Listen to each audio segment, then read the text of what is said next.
How do you sort out the so-called jargon from real-world practices that work? Do the members of your organization find some business advice utterly confusing?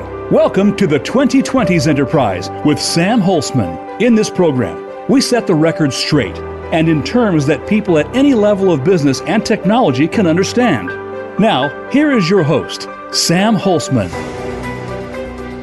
Welcome to this Enterprise Architecture Demystification session. You're listening to Sam Holcman on the 2020s Enterprise.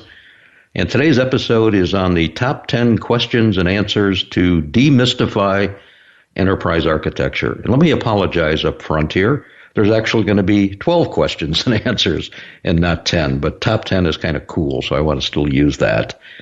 And we're going to start off with something that should be familiar to a lot of you in enterprise architecture, and that's the 6 fundamental questions you need to answer about anything. What, how, where, who, when, and why.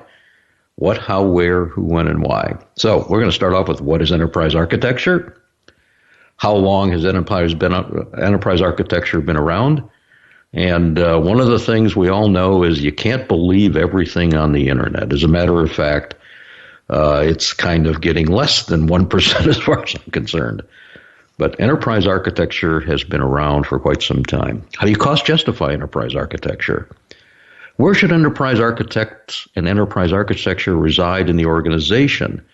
Who's the audience for enterprise architecture? When do I need enterprise architecture? Why should an organization do enterprise architecture? What's an enterprise architecture framework? What is an enterprise architecture methodology? Hint, they're different. What does enterprise architecture certification actually mean? Very, very, very important question. And with a bit of humor and a bit of seriousness, we're going to suggest to you that passing a multiple guess exam isn't what certification is about. What is the background required for a great enterprise architect? And finally, how do I get started? And as I mentioned, unfortunately, much confusion exists as to what enterprise architecture is. And in summary, we believe it's the enabler of business strategy, which is different than what we refer to as EITA, Enterprise Information Technology Architecture, which is focused on technology deployment.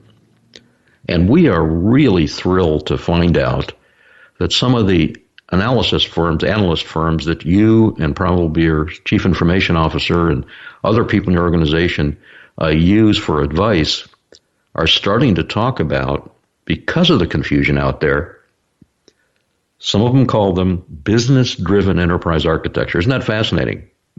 To differentiate from technology-driven business enterprise architecture. So we've got technology-driven enterprise architecture. We refer to that as EITA. We're not going to be talking about that.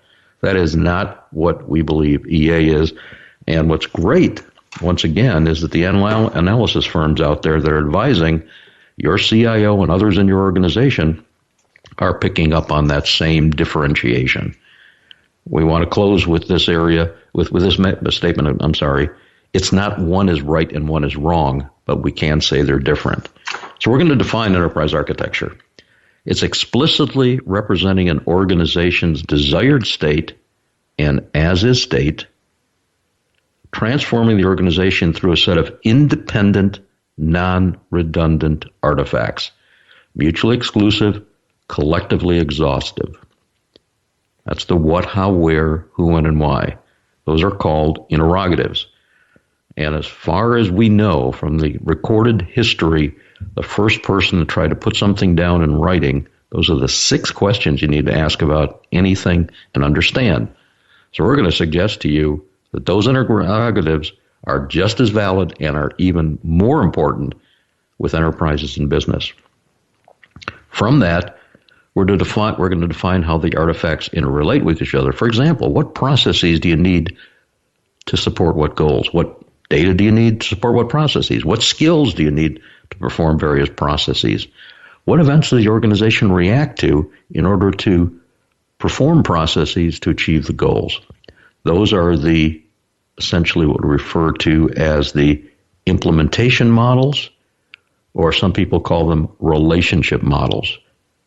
Where do we get this information from? The architectural elements is engineering. The implementation or relationship composites are manufacturing. Once again, historically, engineering and manufacturing throughout history, two disciplines very close together. We're going to need the same thing for our enterprise understanding. And from that, we're going to develop a set of prioritized, aligned initiatives and capabilities needed to meet the organization goals. Communicating that understanding to stakeholders, very, very important. And that communication must occur nowadays in less than 90 seconds, and that is not a joke. Advancing the organization from its as-is state to the desired state. So let me repeat this.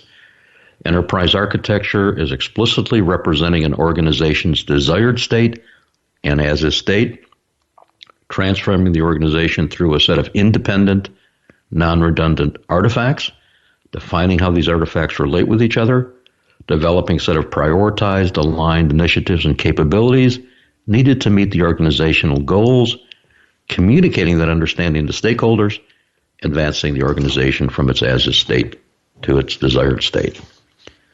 Well, how long has this been around? Well, ladies and gentlemen, 1966 is when P. Dwayne Dewey Walker at IBM first recorded effort that we could find to try to understand an enterprise, a business within the technology area.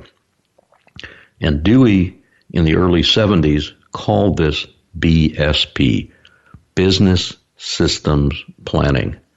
And some very famous people that are in enterprise architecture right now were involved in those developments back then.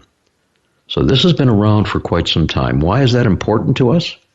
Quite simply, because if we don't study history, we're going to make the same mistakes over and over again. And we're seeing some of that, unfortunately, right now. We call enterprise architecture version 1.0 is what Dewey and his organization did at IBM. Version 2.0 is what we refer to as EITA.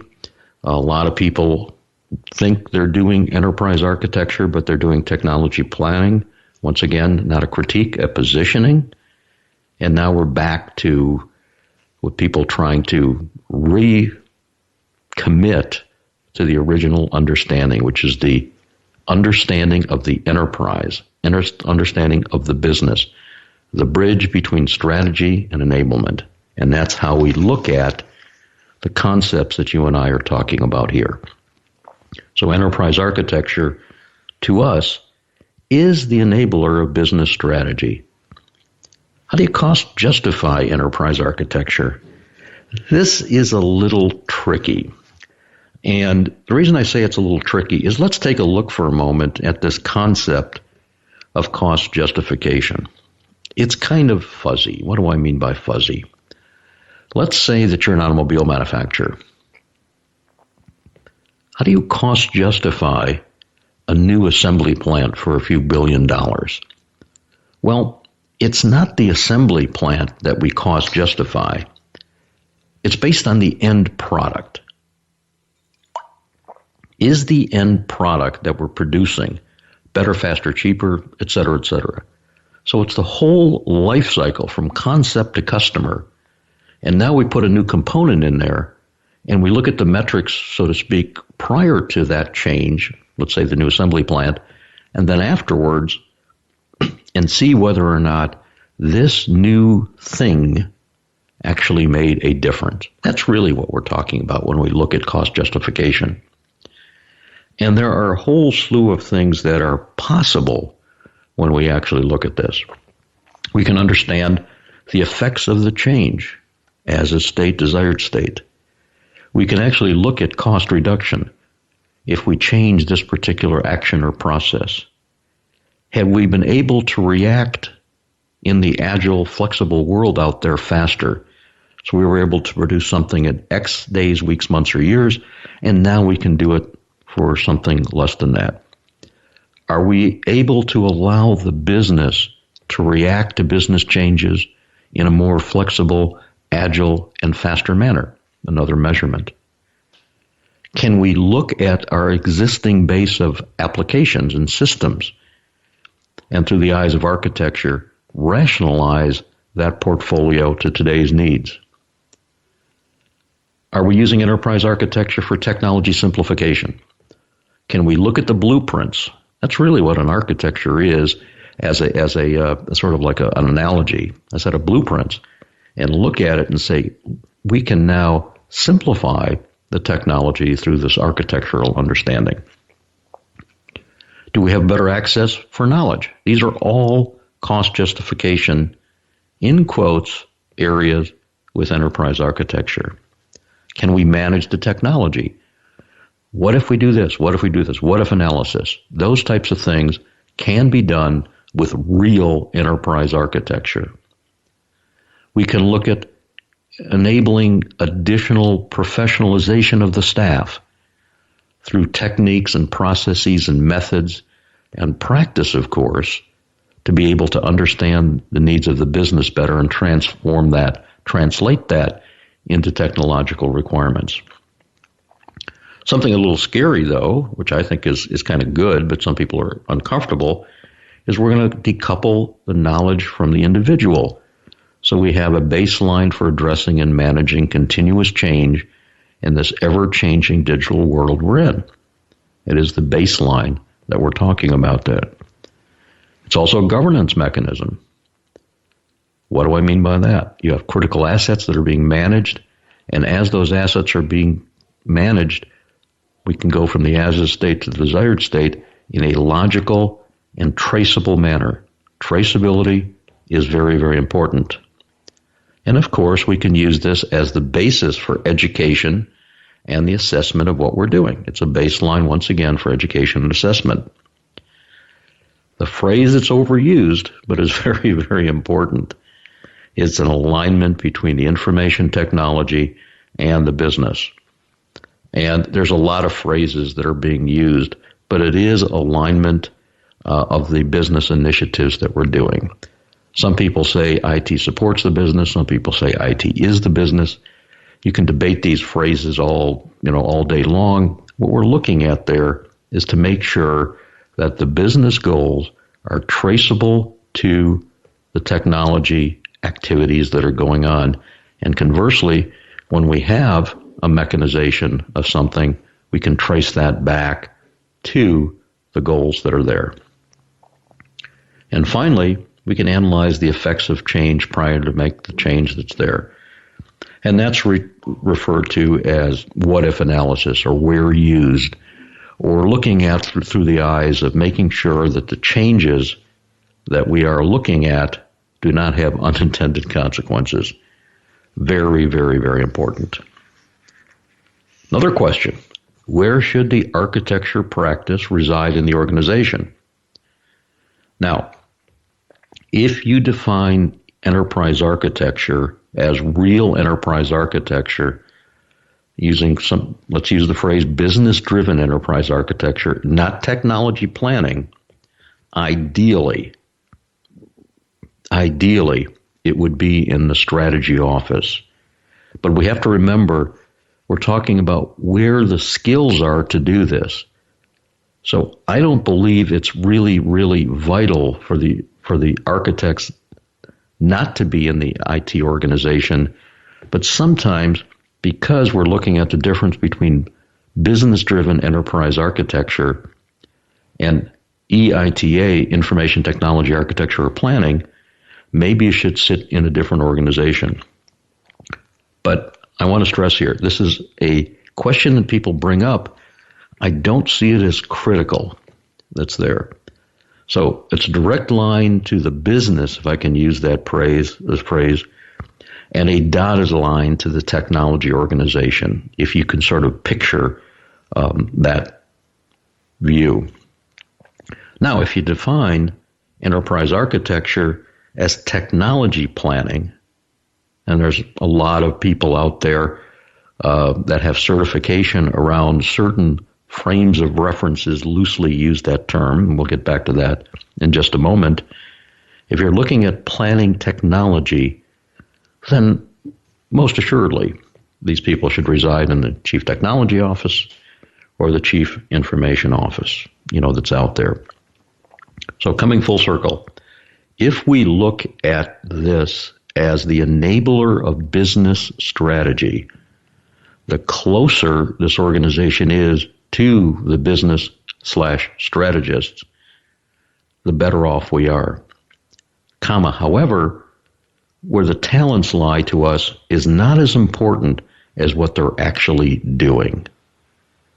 But that separation between the operational units and the business units provides a bit of leverage to make sure that the architects are carrying out their role to the guidance they're getting from the business. So you can sort of see those relationships that we're looking at. So we've covered a number of the topics in this first segment, and we're going to take just a quick break here, just a few minutes, and we'll continue on and talk about what, how, where, who, when, and why for enterprise architecture. This is Sam Holcman. We'll see you back here in just a few minutes.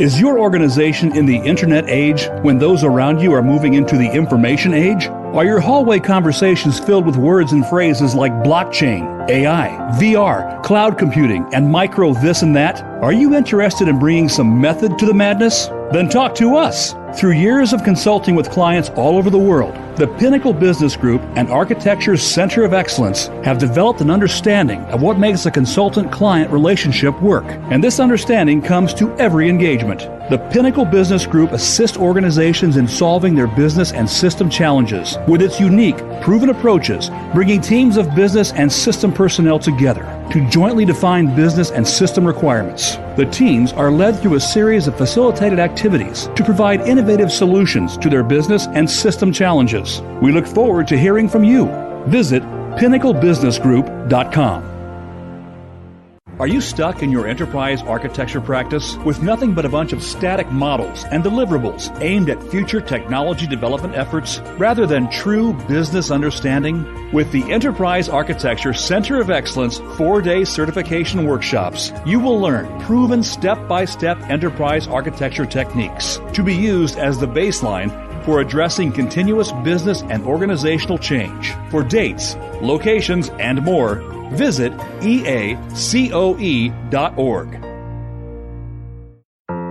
Are you frustrated with your business strategy, mission, or enterprise architecture efforts? If so, the book, Reaching the Pinnacle, A Methodology of Business Understanding, Technology Planning, and Change, by leading enterprise architect practitioner Sam Holcman, brings a method to the marketing madness that surrounds the enablement of business and mission strategy and enterprise architecture. This helpful, no-nonsense book sheds light on this poorly understood topic. It helps business executives and technology professionals build an enterprise architecture appropriate to their organizational needs, enabling their business and mission strategy.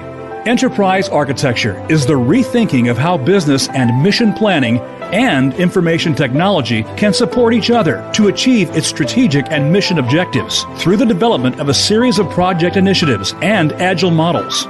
Reaching the Pinnacle is available at Amazon.com. Based on over 30 years of real-world experience, the Business Architecture Center of Excellence 4-day certification workshops in business architecture will guide you beyond theory and into actual implementation. If you are looking to develop a baseline for business agility through goal-aligned, prioritized capabilities, we will help you get there. You will leave our workshop with real tools, processes, techniques, and most importantly, true hands-on business architecture project practice. For dates, locations, and more, visit bacoe.org.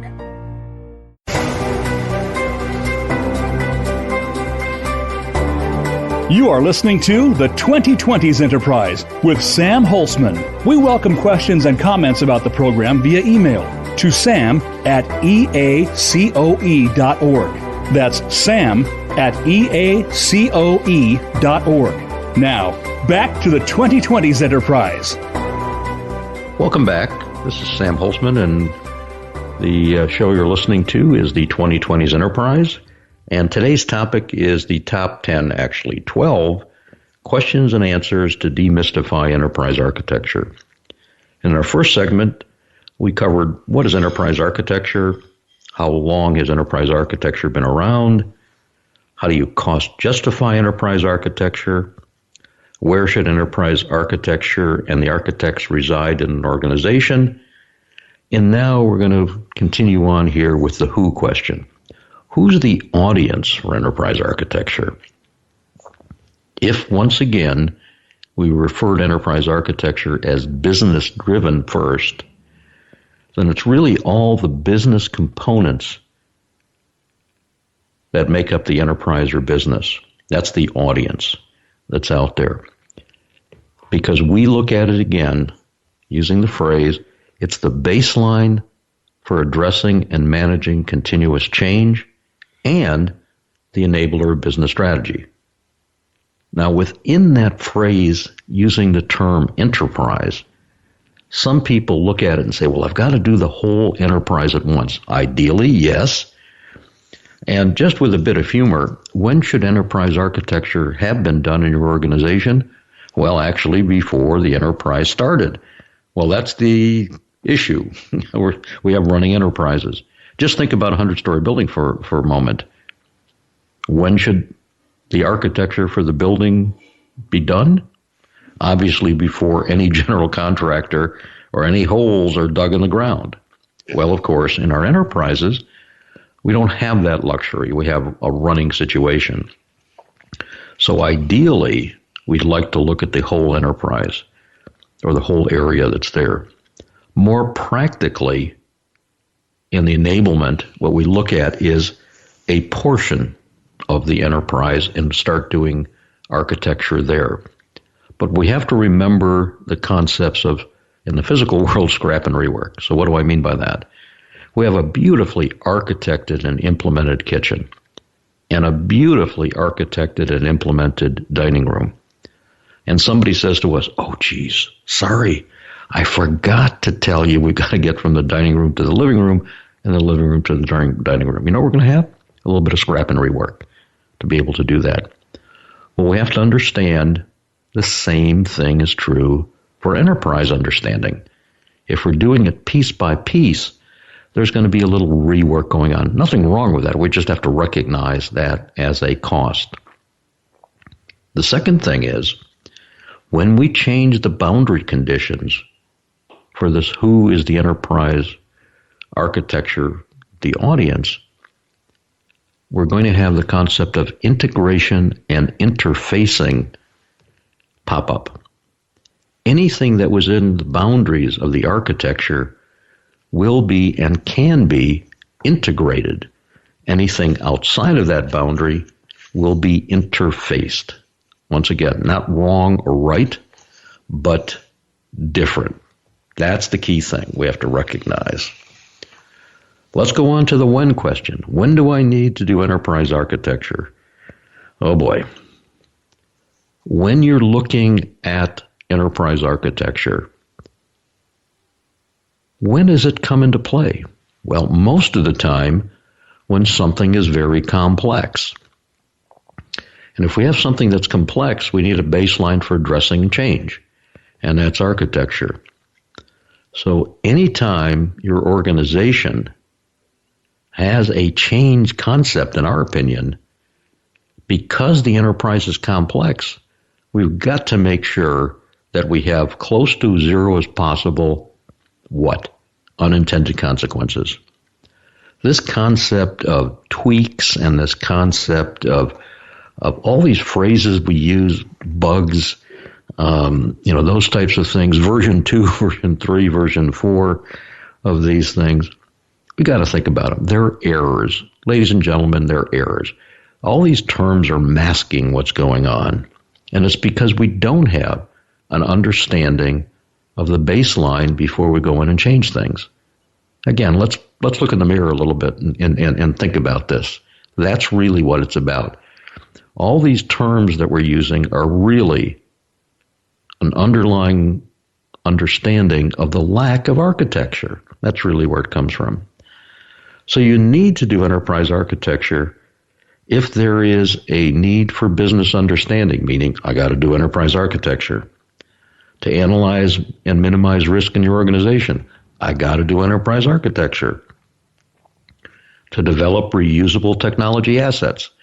We've been talking about reuse since the first day somebody wrote something down in a computer, and we're still talking about it. Well, this is a way to do this. You need enterprise architecture. To look at technology investments and their alignment with business and project initiatives. How are you going to do that? Enterprise architecture. To understand the core competencies needed in your organization, what they are and what you need. The way to do this is enterprise architecture. To identify business priorities. How are you going to do that? Enterprise architecture. To understand the effect of change before a change is made. How are you going to do this? You know the answer. Enterprise architecture. So enterprise architecture is the baseline for addressing and managing change. Now, a rhetorical question. If it isn't that, what is it? Please don't fold your arms and lean back in your chair, so to speak. If it isn't, what is it? I think guessing is going to get us into problems.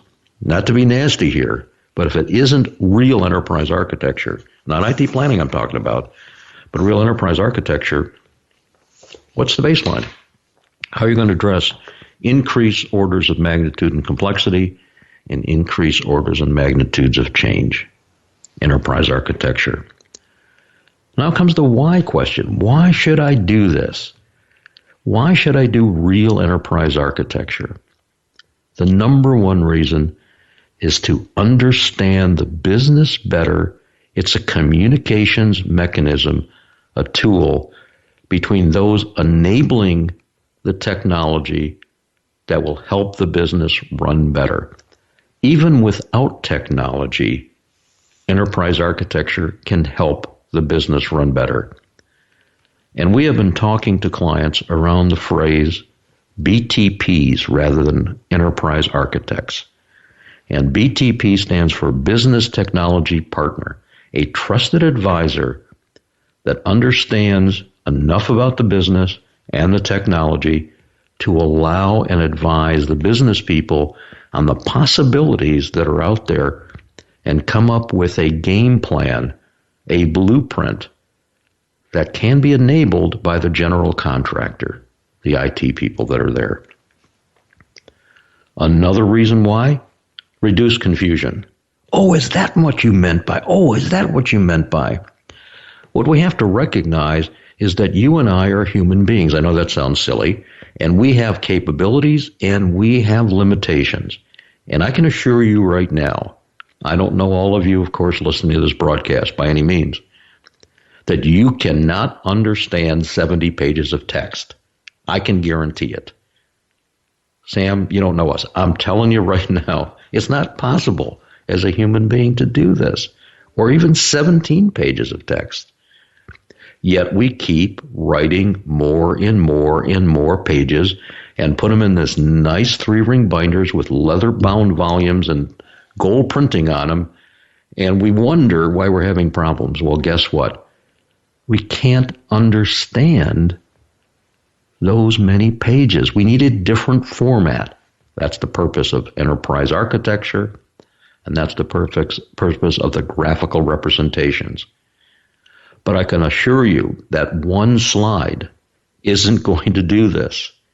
And if you look at something as simple as a house, you know that a house has a series of representations, not one.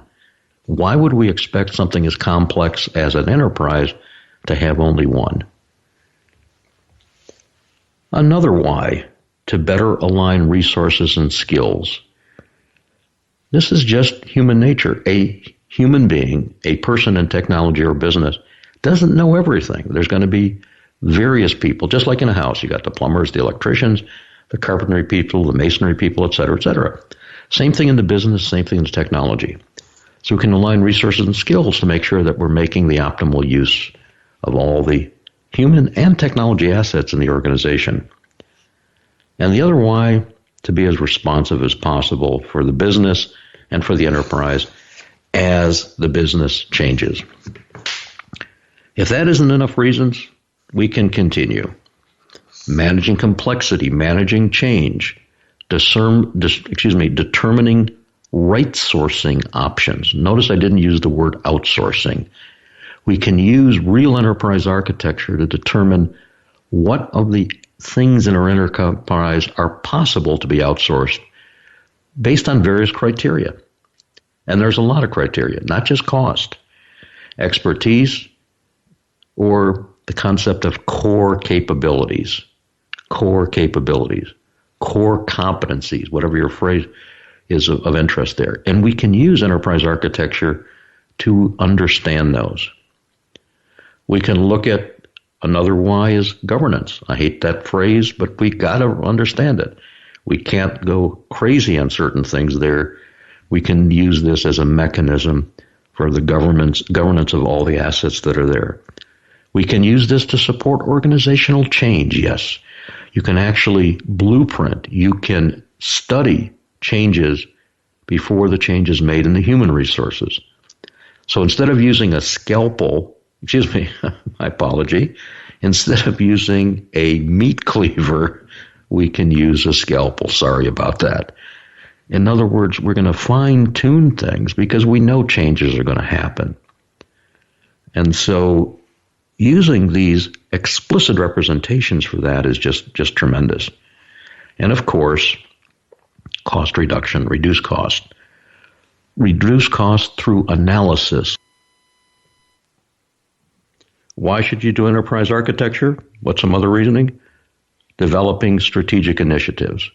So we can use these phrases to understand the business strategy and then map the business strategy into the technology, organizational change, business process changes we need in the organization. We can redesign the business model by looking at what-if types of analyses to determine how those are going to achieve the goals in the organization in possibly a more effective way. And unfortunately, as we've grown technology, I think the technologies have gotten very, very complex without a baseline for addressing and managing continuous change. And in a previous episode of the 2020s Enterprise, I talked about uncomfortable title. Get over it, the hackers have won. Well, what can we do about that with this concept of hacking? Well, we need a baseline to be able to do that. And part of that is due to the massive complexity that's out there in technology.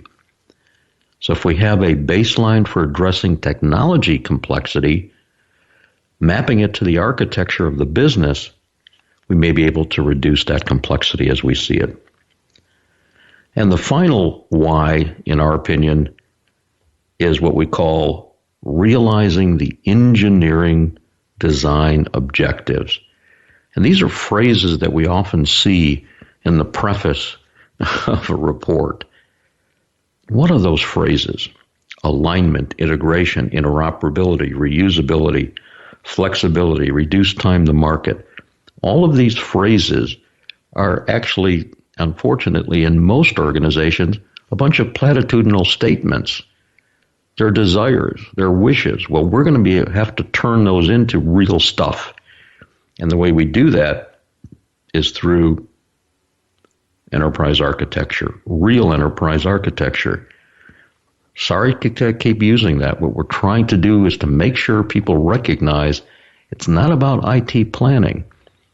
It's about a baseline that we build so we're able to analyze the effects of change, to get alignment, to get integration, to get interoperability, to get user reusability, to increase flexibility, and finally reduce time to market.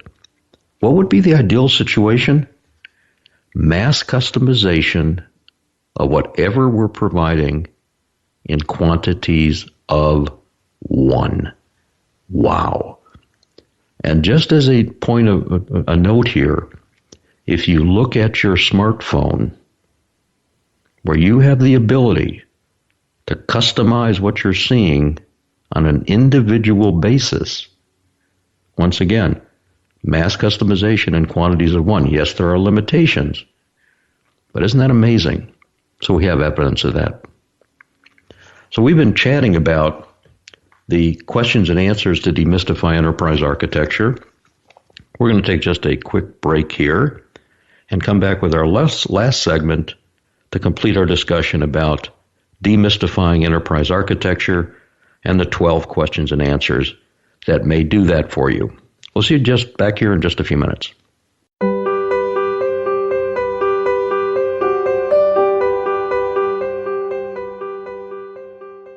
Based on over 30 years of real-world experience, the Business Architecture Center of Excellence 4-day certification workshops in business architecture will guide you beyond theory and into actual implementation. If you are looking to develop a baseline for business agility through goal-aligned, prioritized capabilities, we will help you get there. You will leave our workshop with real tools, processes, techniques, and most importantly, true hands-on business architecture project practice. For dates, locations, and more, visit bacoe.org. Are you frustrated with your business strategy, mission, or enterprise architecture efforts? If so, the book, Reaching the Pinnacle, A Methodology of Business Understanding, Technology Planning, and Change, by leading enterprise architect practitioner Sam Holcman, brings a method to the marketing madness that surrounds the enablement of business and mission strategy and enterprise architecture. This helpful, no-nonsense book sheds light on this poorly understood topic. It helps business executives and technology professionals build an enterprise architecture appropriate to their organizational needs, enabling their business and mission strategy. Enterprise architecture is the rethinking of how business and mission planning and information technology can support each other to achieve its strategic and mission objectives through the development of a series of project initiatives and agile models. Reaching the Pinnacle is available at Amazon.com.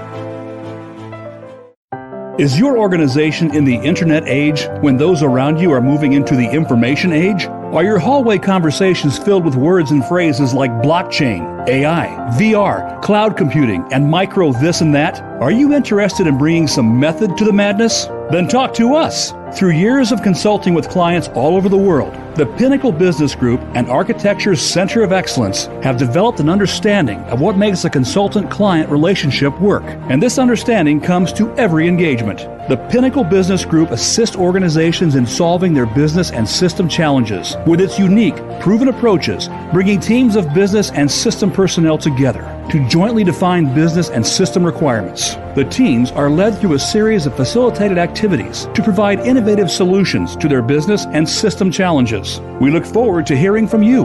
Visit pinnaclebusinessgroup.com. Are you stuck in your enterprise architecture practice with nothing but a bunch of static models and deliverables aimed at future technology development efforts rather than true business understanding? With the Enterprise Architecture Center of Excellence 4-day certification workshops, you will learn proven step-by-step enterprise architecture techniques to be used as the baseline for addressing continuous business and organizational change. For dates, locations, and more, visit eacoe.org.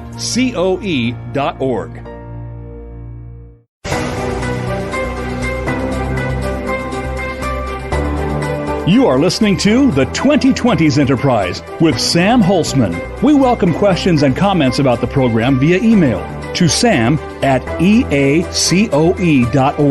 That's sam@eacoe.org. Now, back to the 2020s Enterprise.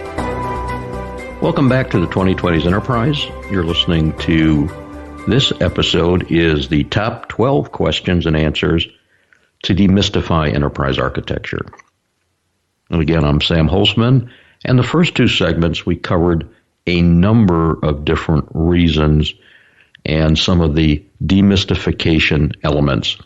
And I used the what, how, where, who, when, and why architectural elements that you and I need to do in an enterprise architecture to demystify enterprise architecture itself.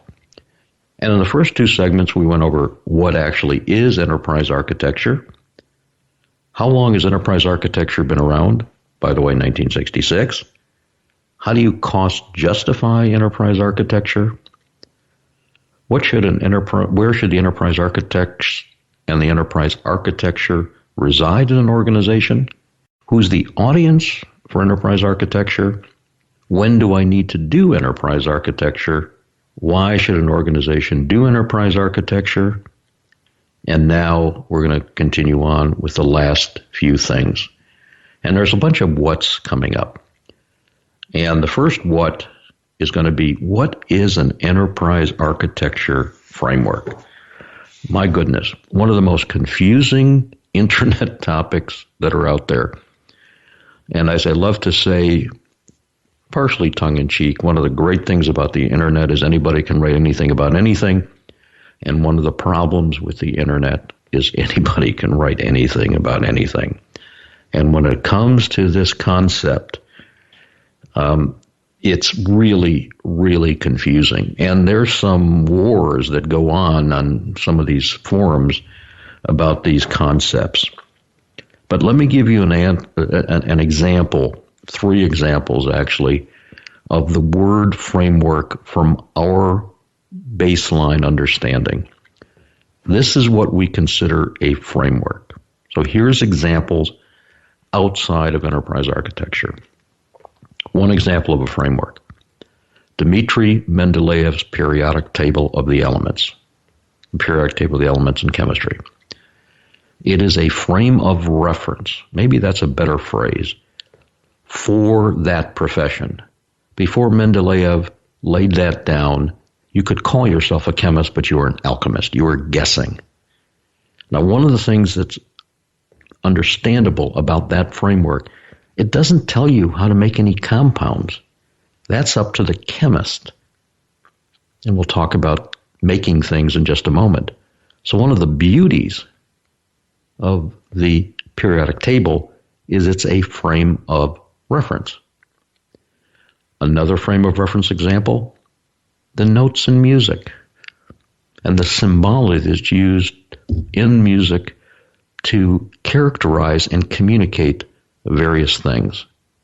Once again, the frame of reference needs to be consistent. Can you imagine that the percussion section has a separate framework from the violinists or the stringed instruments, from the wind instruments? You couldn't have an orchestra. Common frame of reference. It doesn't tell you how to play things, doesn't tell you how to make music. Common frame of reference for communication. And the third example I want to give you is what I'm doing right now. I'm using the 26 letters of the alphabet, using the English approach to using those 26 letters to communicate with you right now. And those 26 letters do not tell me how to make a sentence, how to make a word, or anything else. It's the elements that are there for you and I to use. And that is what a framework is. Now, what is the framework that we should have for enterprise architecture with that understanding? In our opinion, our humble opinion, it starts off with the seminal work of John A. Zachman. And many years ago when he was at IBM, he formulated and he talked about these concepts.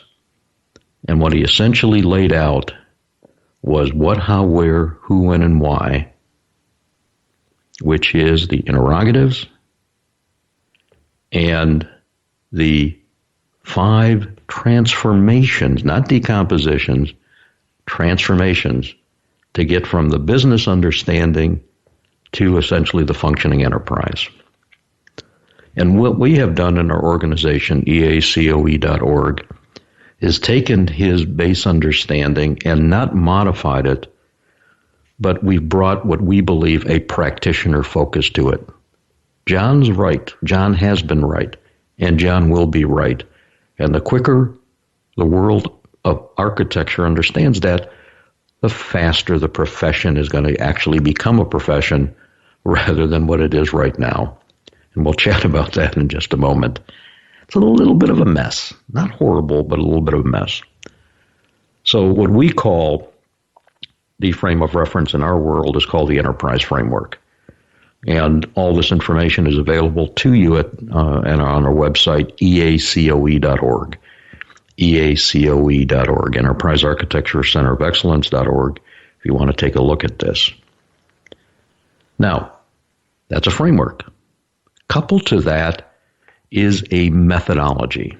And what is a methodology? Practices and procedures applied to a specific branch of knowledge. Proven processes followed by planning, defining, analyzing, designing, building, testing, and implementing. It's a series of actions, steps, processes, sequence, whatever you want to call it, that's there. Now let's think about this for a moment. Let's think about a frame of reference, so to speak, and a methodology. And we're going to talk about making a chocolate cake. Forgive me if I butcher making a chocolate cake. That's not my expertise. But the frame of reference, so to speak, in that analogy, notice here how it plays out in virtually everything that we do, are the elements. We have flour, water, eggs, sugar, and chocolate. Those are the elements.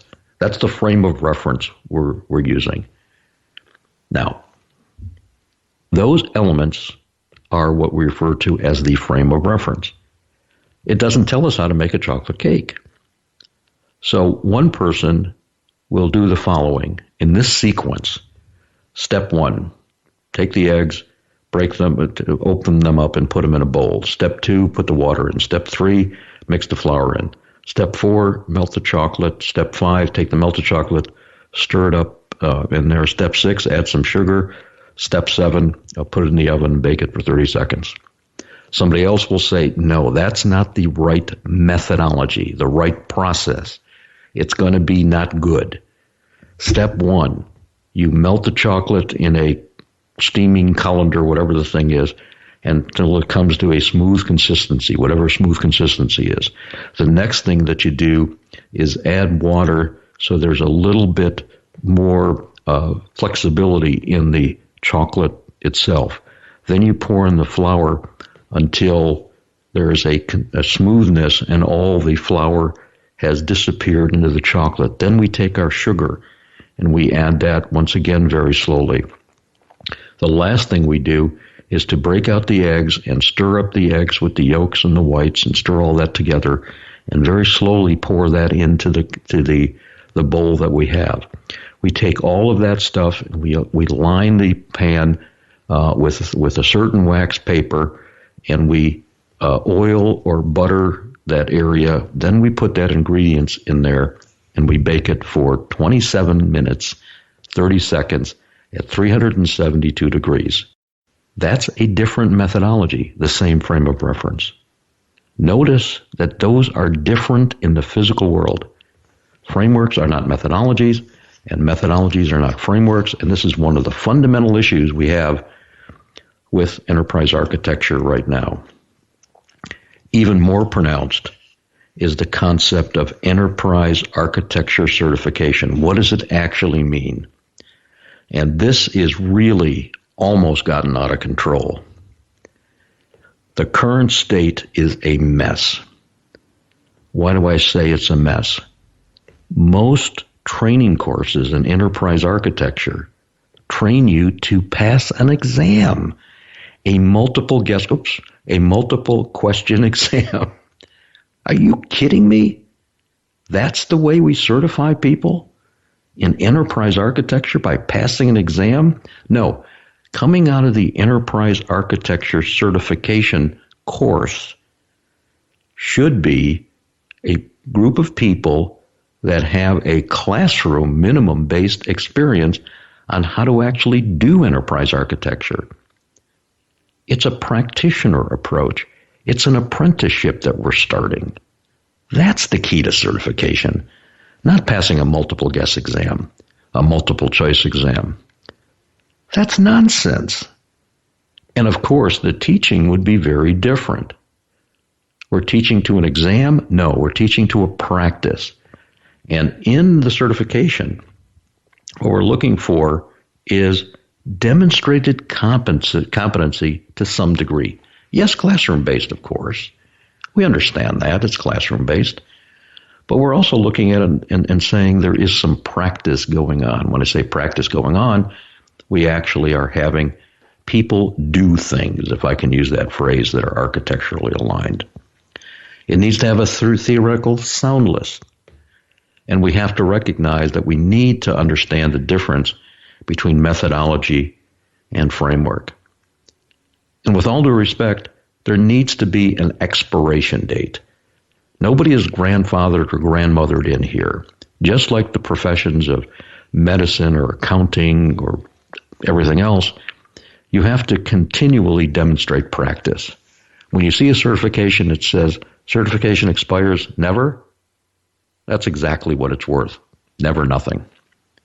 How's that for blunt? My apologies to those of you that are unfortunately in this category right now, but it's not lost.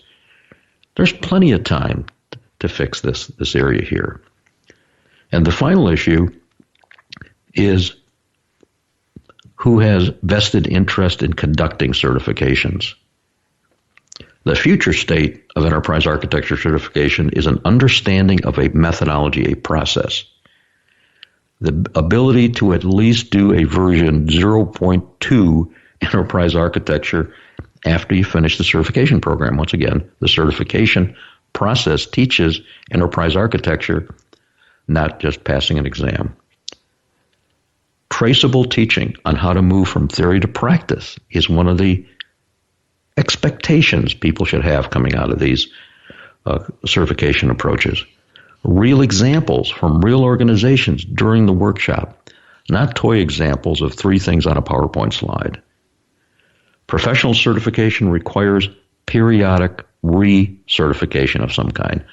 Demonstrated practice. I'm not talking spending a lot of money here. I'm talking about demonstrated practice after the classroom environment. And finally, certifying body is vendor neutral, has no axe to grind, so to speak. Finally, what's the background required for an enterprise architect? No one answer here. I wish there was. But from our experience, enterprise architecture connection to technology skilled people, there is no real connection there, with all due respect. I'm not suggesting technology people can't be architects. I did not say that. But people from different disciplines have shown to be just as good, if not better, than those steeped in technology, because it's about understanding, not about implementing. Of course, implementation skills are very important. So soft skills and archaeology, the ability to dig, are really the keys to enterprise architecture. And finally, for those of you that have listened to our broadcast, how do I get started in developing an architecture? Well, some degree of education is required, and then what we refer to as a demonstration project. And a demonstration project is a 2-week activity in your organization to take something and run it through, if I could suggest the EACOE methodology, to get some practice and go to the business people, the stakeholders, and see what they think. And I hope you will get what a lot of our clients have seen, which is, what is that? How did you do that? We need some more of that. And that's how we get started. Incrementally is what we're suggesting. We're not trying to change the universe. The phrase that I use is, once we get one convert, you know what I tell that convert? Hey, go get me another one. So what we've talked about in this episode is the 12 questions and answers to demystify enterprise architecture. What is it? How long has it been around? How do you cost justify it? When do I need it? What's a framework? Very important. What's a methodology? Very important. What is this concept of being a certified enterprise architect? What background is required to be able to do that?